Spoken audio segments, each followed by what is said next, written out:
عبدالکریم باغیچے میں خاموش بیٹھا تھا۔ اس کے سامنے زمین پر موبائل پڑا تھا جس کو غور سے دیکھ رہا تھا۔ اسے اپنے بیٹے ضمیر کی کال کا انتظار تھا۔ عبدالکریم بہت بے چین تھا۔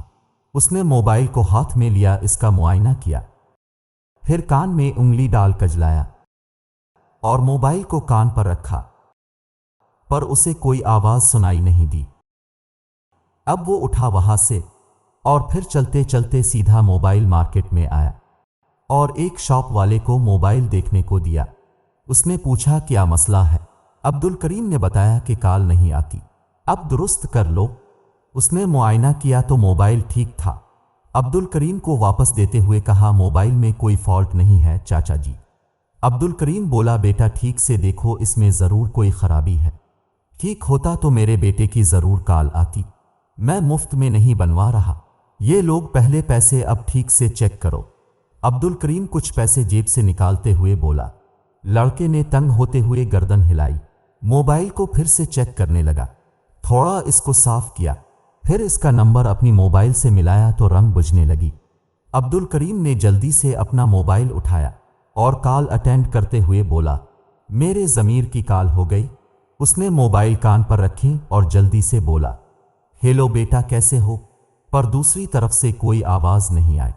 موبائل بنانے والے لڑکے نے کہا چاچا کال میں نے لگائی تھی، اب آپ کا موبائل ٹھیک ہو گیا ہے۔ عبدالکریم بولا ٹھیک ہے پھر تو ضمیر کی کال بھی ضرور آئے گی۔ عبدالکریم نے پیسے آگے بڑھاتے ہوئے، لڑکے نے بولا نہیں بس ٹھیک ہے اب جاؤ، میں نے زیادہ محنت نہیں کی۔ عبدالکریم کے چہرے پر اب خوشی کی رونق تھی اور وہاں سے روانہ ہو گیا۔ گھر پر آیا، چارپائی پر بیٹھ گیا اور موبائل نکال کر سامنے رکھا اور ضمیر کی ماں کو بلانے لگا۔ ضمیر کی ماں جلدی آؤ، ساتھ میں پانی کا گلاس بھی لانا۔ ضمیر کی ماں آتے ہوئے بولی خیریت تو ہے؟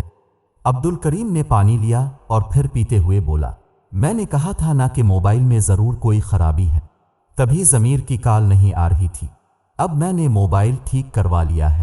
ضمیر کی ماں جب کال آئے تو بلانا، ابھی میں روٹی کا انتظام کر لوں کہیں گیس نہ چلی جائے۔ عبدالکریم بولا بہت سخت دل ہو، بیٹے کی بالکل بھی پرواہ نہیں۔ ضمیر کی ماں کے آنکھوں میں آنسو آ گئے، اس کو دوپٹے سے صاف کرتے ہوئے سوچنے لگی ضمیر کے باپ کو کیسے سمجھاؤں کہ وہ ہم کو بھول چکا ہے۔ ضمیر جب دبئی گیا تھا تو پہلے روز کال کرتا تھا، اس کے بعد ہفتے میں ایک بار، پھر کبھی کبھی، اور اب پورا 1 سال گزر چکا ہے اس نے کال نہیں کی۔ اس کے ایک دوست سے ملنے پر پتا چلا کہ وہ بہت خوش ہے، بہت کما رہا ہے اور عیاشیاں کر کے اڑا رہا ہے۔ اس کے بوڑھے ماں باپ اس کی ایک جھلک دیکھنے کو ترس رہے ہیں اور آواز سننے کو تڑپ رہے ہیں۔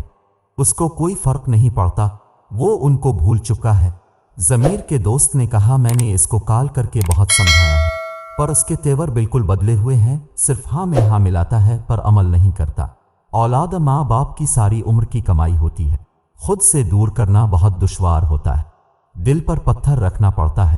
اب جہاں رہو خوش رہو، پر اپنے بوڑھے ماں باپ کو اس طرح بھول مت جا، ان سے کانٹیکٹ میں رہا کرو، روز نہیں تو ہفتے میں ایک بار، نہیں تو دوسرے ہفتے یا پھر مہینے میں، یہ ان کا حق ہے، اس کو غصب مت کرو۔